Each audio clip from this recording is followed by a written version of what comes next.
La fibromyalgie est un problème de santé qui concerne plusieurs personnes. Elle a des liens avec la fatigue, avec les troubles du sommeil. C'est le sujet de ma vidéo d'aujourd'hui et on commence maintenant.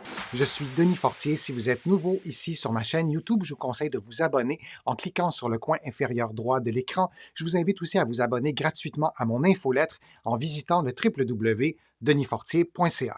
Maintenant, la fibromyalgie, c'est un syndrome douloureux chronique qui est associé à des douleurs qui sont ressenties à plusieurs endroits dans le corps. Je vous présente sur ma chaîne plusieurs vidéos qui vous donnent des explications plus détaillées sur ce qu'est la fibromyalgie. Je vous invite à les écouter. Mais ce qui est important d'ajouter, notamment dans ma vidéo d'aujourd'hui, c'est qu'il y a environ 80% des personnes fibromyalgiques qui sont aux prises avec de la fatigue, souvent de la fatigue invalidante et une piètre qualité du sommeil. Et il y a plusieurs études qui se sont penchées sur le sujet et je vous présente aujourd'hui le résultat d'une méta-analyse récente qui a été réalisée par une équipe de chercheurs des Pays-Bas, d'Espagne, d'Irlande et du Royaume-Uni. C'est un sujet fort intéressant. L'objectif principal des chercheurs était de déterminer les effets de l'exercice sur la fatigue et la qualité du sommeil dans un contexte de fibromyalgie et l'objectif secondaire était de voir quel type d'exercice est le plus efficace pour atteindre en fait une diminution de fatigue ou une amélioration de la qualité du sommeil. 696 études ont d'abord été retenues pour finalement en sélectionner 37. Les conclusions de l'étude sont fort encourageantes. Les chercheurs démontrent que l'exercice a un effet positif sur le niveau de fatigue et également sur la qualité du sommeil. Ils ont également démontré que les activités méditatives, donc la méditation, ce type d'exercice était plus efficace pour améliorer la qualité du sommeil. Les chercheurs ne proposent pas de posologie précise, de posologie idéale, comme la durée de chaque exercice ou la fréquence de chaque exercice. On y apprend également que les activités qui n'incluaient pas d'exercice aérobique semblaient plus efficaces pour diminuer la fatigue. Ces exercices aérobiques qui augmentent la vitesse de votre respiration, la vitesse des battements de votre cœur, seraient moins associés à une diminution de la fatigue. Alors, on peut retenir dans les autres exercices des exercices de souplesse, des exercices de renforcement, des exercices d'équilibre auraient des effets positifs sur le niveau de fatigue. Comment les chercheurs expliquent leurs résultats?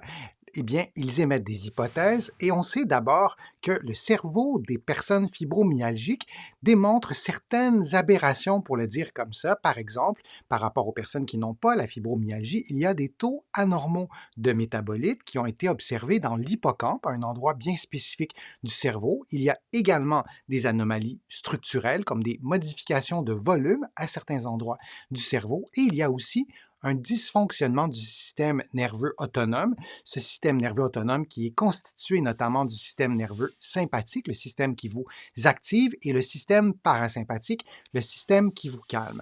Et ces altérations qu'on observe chez les personnes fibromyalgiques peuvent être liées à des niveaux de fatigue accrus. Et ce qui est intéressant, c'est que les chercheurs donc avancent l'hypothèse que l'exercice peut inverser ces aberrations en régulant ou en régularisant les niveaux de métabolites, en favorisant, et on appelle ça l'angiogénèse, donc la capacité à améliorer la qualité de ces vaisseaux sanguins, et la neurogénèse, qui est un peu l'équivalent, mais pour le système nerveux, pour les neurones, et également l'activité physique, l'exercice améliorerait le fonctionnement, disons, de l'hippocampe. Les chercheurs nous parlent également de la réponse physiologique à l'exercice qui aurait un effet positif dans cet équilibre du système nerveux autonome entre le système nerveux sympathique et le système nerveux parasympathique, notamment des changements qui seraient liés à la relaxation musculaire. Bien que les chercheurs n'avancent pas de posologie idéale, je veux quand même vous faire des suggestions.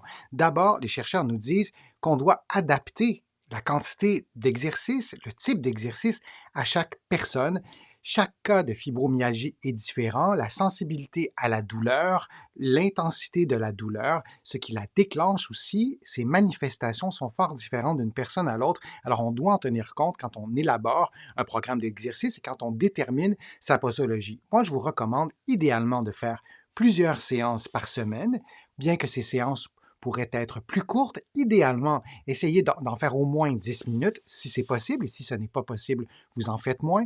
De choisir d'abord un niveau d'intensité très bas, en deçà du niveau d'intensité qui déclencherait de la douleur, il va sans dire.